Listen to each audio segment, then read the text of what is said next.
जय हिंद। आज की वीडियो हम लोग समझते हैं सदस्यता जो सीयूईटी पूछा जाता है। इसमें बहुत सारे क्वेश्चन नहीं आते हैं, पर कम से कम सीयूईटी एग्जाम में 2 से 3 क्वेश्चन तो इसमें से बन ही जाते हैं और बहुत ही इजीली होता है। तो हम रीजनिंग को सबसे पहले समझते हैं। देखिए, रीजनिंग के अंदर ये सारा आता है। रीजनिंग का एक अपना सिस्टम होता है। रीजन का मतलब होता है कारण, और फिर आईएनजी लगा देंगे तो हो जाएगा रीजनिंग, यानी विवेक या फिर विचार। जैसे हम कोई चीज कह रहे हैं, जैसे हम ये कह रहे हैं कि 1 हो गया, फिर 4 हो गया, फिर 9 हो गया, तो अब आप बताइए कि यहाँ ये क्वेश्चन मार्क लगा, यहाँ पे कौन सी होगा।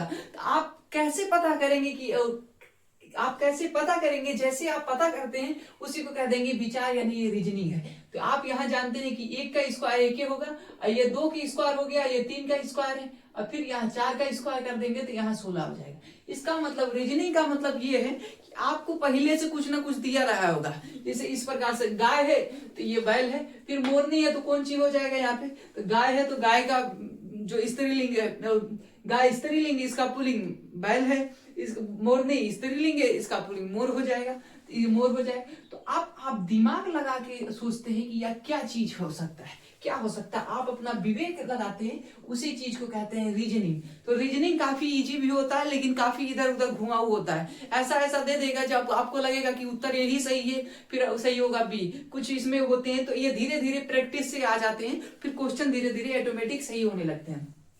देखिए, आप समझिए, नई दिल्ली भारत की राजधानी है, ऐसे दिया रहेगा।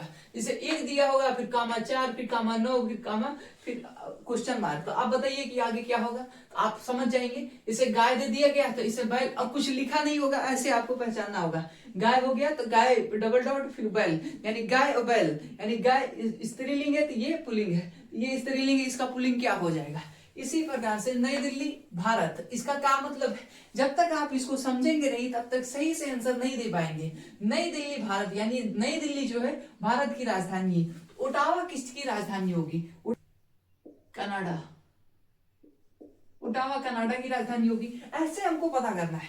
तो कुछ देश की राजधानियां यहाँ पे दी गई हैं। जैसे देश हो गया भारत, नेपाल, भारत की नई दिल्ली हो गया, नेपाल के काठमांडू है, यहाँ पे श्रीलंका का कोलंबो है, चीन का बीजिंग है, यहाँ पे चीन का बीजिंग है, जापान का टोक्यो है। इसी पर आंध्र प्रदेश का हैदराबाद, पंजाब का चंडीगढ़, बिहार का पटना, गोवा का पणजी, सिक्किम का गंगटोक, केरल का त्रिवेंद्रपुरम, मणिपुर का इम्फाल, और ऐसे बहुत सारे हैं। ऐसी राजधानी आप याद कर लीजिएगा, याद जरूरी है। फिर उसके बाद में कुछ मुद्राएं हो जाती हैं। जैसे दे दिया जाएगा कि भारत, ये रुपया हो जाएगा, रुपया जो संबंधित है भारत से, भारत दे दिया जाएगा। तो अब कह दिया जाएगा, आप बताइए युद्ध से संबंधित, तो ये दे दिया जाएगा डॉलर। अब आप यहाँ पूछेगा कि बताइए अब डॉलर किस देश की मुद्रा है। जैसे रुपया भारत की मुद्रा है, तो इस प्रकार से डॉलर किस देश की मुद्रा है। तो आप यहाँ पे यूएसए हो जाएगा, यानी यूनाइटेड स्टेट अमेरिका।